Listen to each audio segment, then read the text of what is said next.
So, who here thinks turning off the AC and rolling down the windows will save you gas? Don't get too excited just yet. Think you're saving fuel. Let's bust that myth. Alright, so a lot of people say that turning off the AC and opening the windows makes your car more fuel efficient. Logically, that makes sense because AC uses engine power. But there's one thing people often forget: aerodynamics. When you roll down your windows, air from outside rushes in, creating what's called air resistance or drag. Now, if you're driving at high speeds, this drag forces the engine to work harder to push through the wind. This is where you lose efficiency. The power that should be going towards driving is wasted fighting wind resistance. It's like trying to run with an open umbrella in front of you. Heavy, right?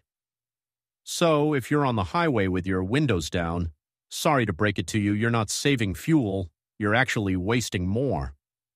Oh, and here's a fun fact. Studies even show that at speeds over 50 miles per hour, driving with the windows down can use more fuel than keeping the AC on.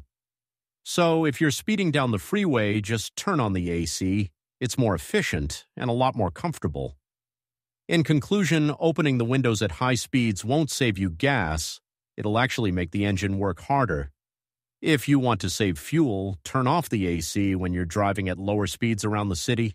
That's when you'll really feel the difference. Want more cool tips and myths busted? Hit that subscribe button and stay tuned for more videos. See you next time.